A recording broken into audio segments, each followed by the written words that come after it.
Olá pessoal, sejam muito bem-vindos à nossa segunda aula do módulo 1 do curso Como usar o Bitcoin para acelerar a sua aposentadoria.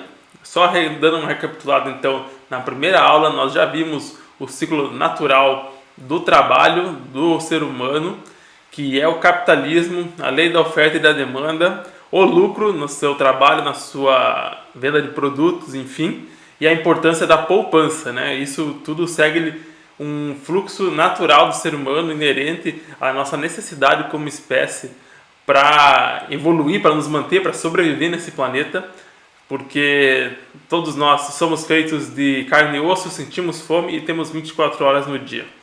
Essa foi a forma de organizar a sociedade. E na aula de hoje, então, nós vamos falar do surgimento do Estado como o controlador da moeda, digamos assim. Não vamos nos aprofundar tanto assim na parte de Estado mesmo, mas sim da importância do Estado para a moeda. Então, dando início à aula, vamos ter um pouco de história hoje. E assim como o capitalismo, então, a moeda e o Estado são coisas bem mais antigas do que muitos podem pensar, né? Alguns povos tribais usavam um sistema de moeda usando couro, penas, conchas e pedras. Se pegar muito na antiguidade, né? Enfim, as primeiras trocas eram feitas com materiais desse sentido, né? Não tinha exatamente uma nota com um número ali. E a necessidade de uma moeda surgiu para facilitar as trocas que substituem a permuta, né? A gente também falou um pouco de permuta na aula anterior, que é quando o sujeito poderia querer comprar algo e se o vendedor não quiser nada do que ele tem a oferecer, a troca não seria possível.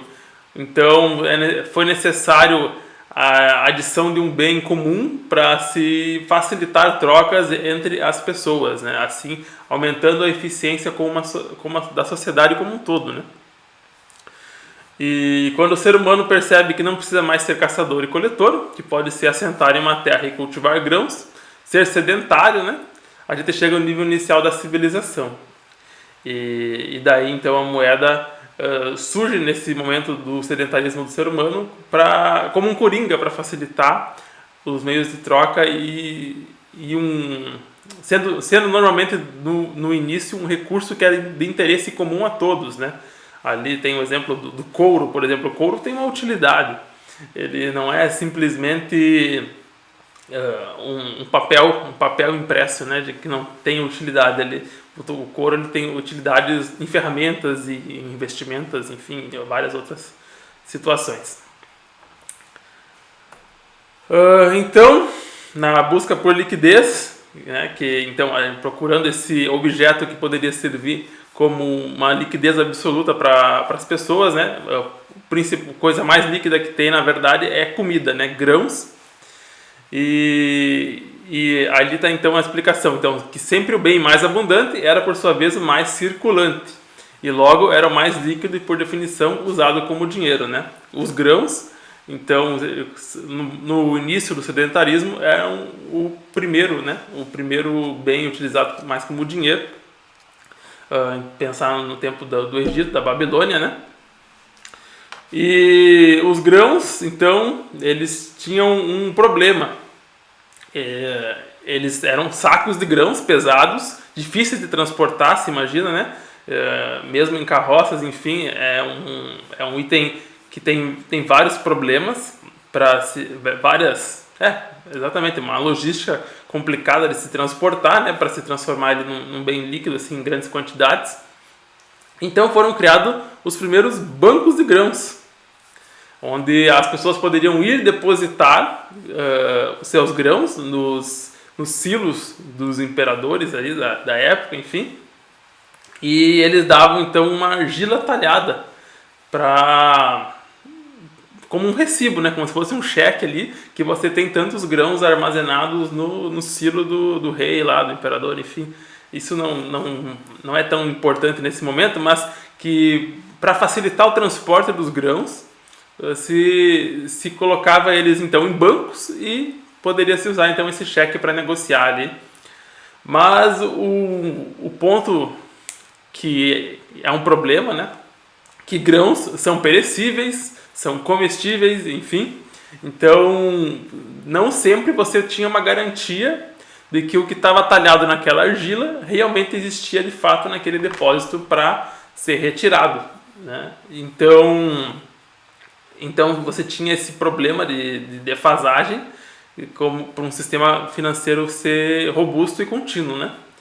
Então isso daí você já vê que já é um possível calote ou uma pirâmide aí, né? Você pode ter mais grãos em argila do que você tem de fato grãos guardados nos silos na banca, né?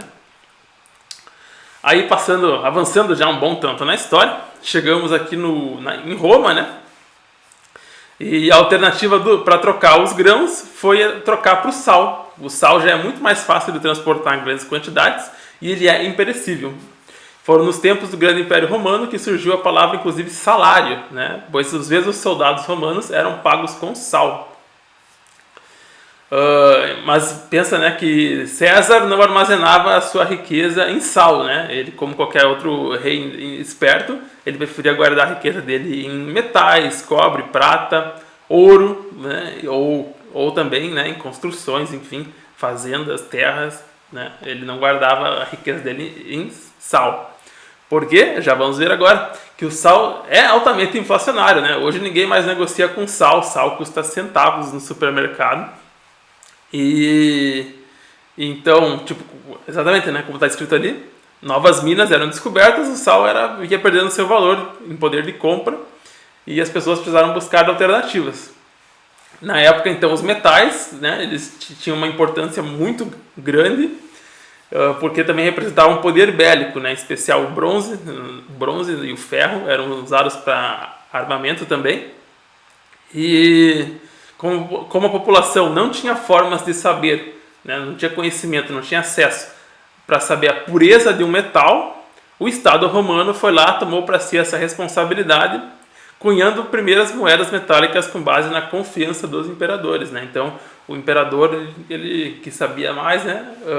Isso não necessariamente começou exatamente com Roma, mas com outros impérios ali ao redor, mas Roma foi muito importante nessa cunhagem de moedas. E para o nosso conhecimento aqui, né, é a direção suficiente para que a gente precisa entender como for surgindo essa identidade, essa conexão entre Estado e dinheiro, né? Ele foi necessário por um bom tempo na história, o Estado, para dar uma certa garantia para as pessoas, né? Para elas poderem fazer negócios confiando, né? Porque então as moedas eram talhadas com o rosto do imperador ali, mostrando a sua pureza, né? Então, a moeda deve ser o bem mais líquido de toda a economia, como nós vimos, e também manter a sua capacidade de reserva de valor para transportar no tempo, né? Que é a poupança.